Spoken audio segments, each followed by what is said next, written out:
Well, this is November the 20th, 2016, and I'm inside my greenhouse.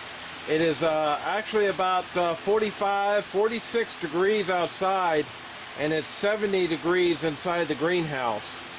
Now, it's not always 70 degrees. It is a sunny day, so the sunshine helps. But I want to show you a little bit about what I've done to have it warm in here. It's not a perfect way to get things heated, but right now, since I consider the greenhouse temporary, even though I don't plan to tear it down anytime soon, what I have here is I have heat bulbs. You can see I got one there, two there, three there, and I got four. I got four heat bulbs, heat lamps. Each one is, I believe, 250 watts. I believe that's correct. 250 watts each. Each bulb is, and there's four of them. And what else I have heating up is I have a little small heater I got from Lowe's here that puts out a little bit of heat. This heater is meant for also for a garage. And then my next door neighbor gave me a little tube heater. So I have that. So I have all three of these going as I feel like I need it. Now, earlier, if you watch one of my other YouTube videos, you'll see a geranium that I had that I purchased. Let me tell you, I had it outside the whole summer. And this thing, here it is November. You see how beautiful it is? How beautiful the geranium is with all the flowers. And here it is November.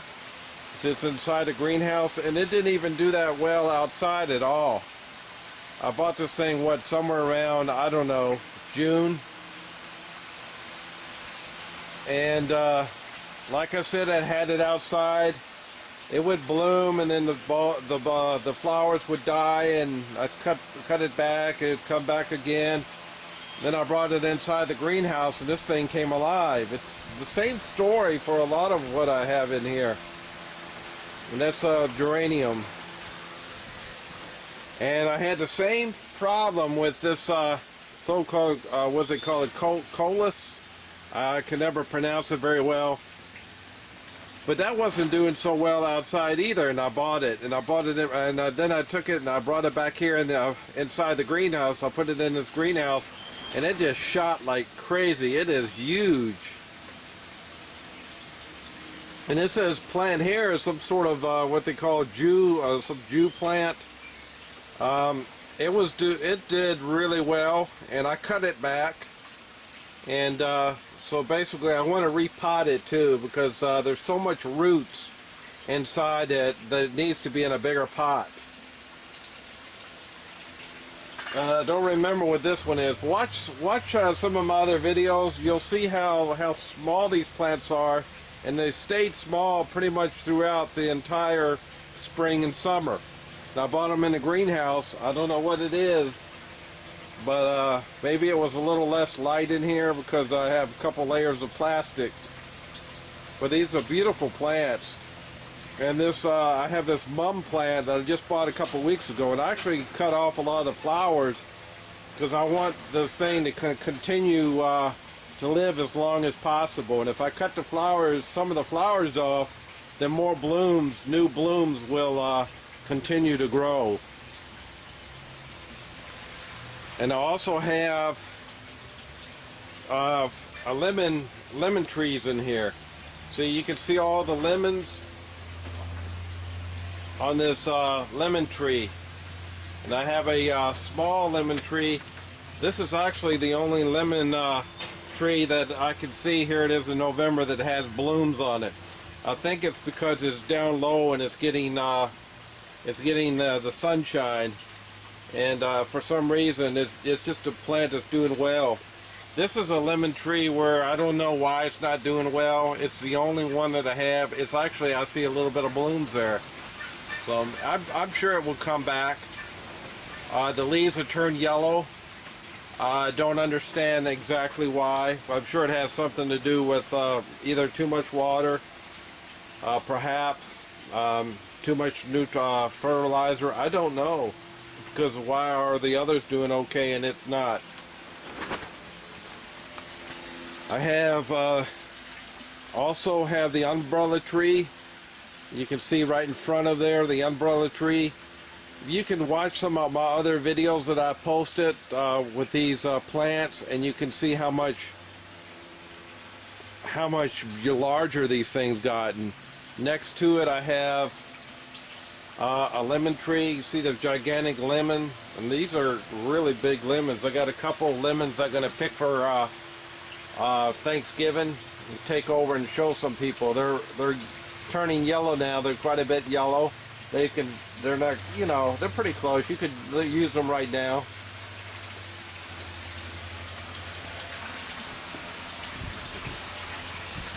And I want to show you another lemon tree right here on the other side of the greenhouse. And the lemons right there that are actually touching the ground.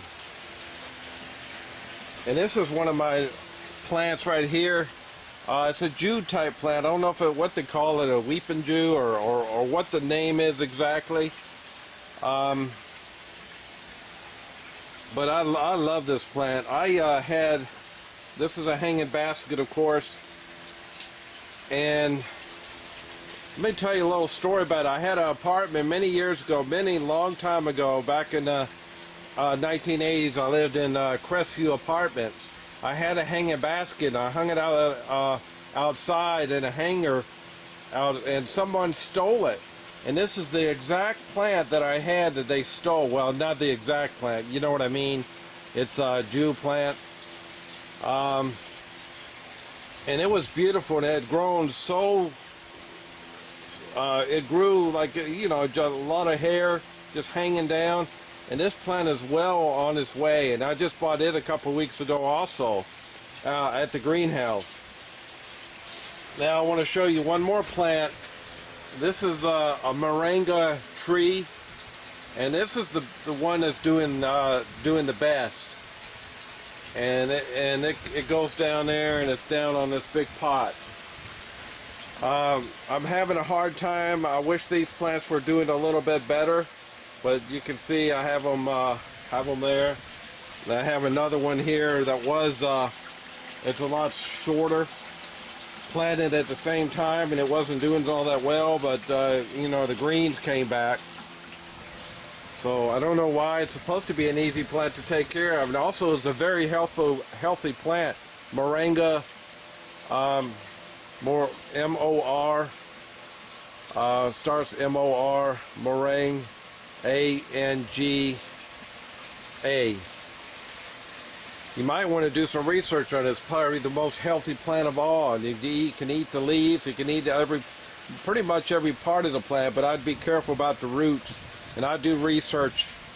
I would also do research on the plant, because not everything would necessarily be good for you. But every part of the plant can be used. It's very healthy. Especially the leaves are pretty safe.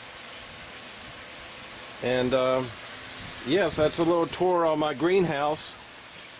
I got an exhaust fan, which I'm not using now because it's a little chilly outside.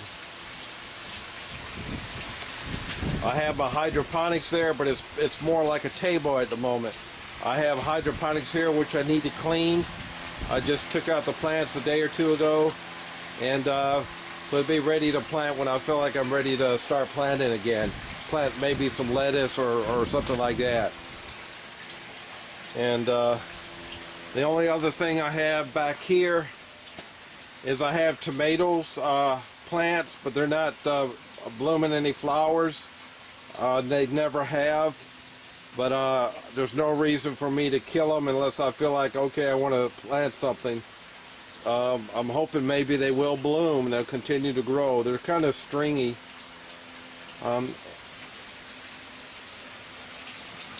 And I'm not really sure what that plant is, but I liked it because the way it grows, you know, I can put that in a hanging basket and have it hang. And that's it. And I hope you enjoyed my tour of the greenhouse. I even got my little temperature gauge there. It says it's 92, but that's not true because the sun is hitting it. So it's really probably about 70 in here. Believe me, it is nice and toasty, and the about 77 degrees is what you want inside a greenhouse. But I can't always get that. If it's cold outside, and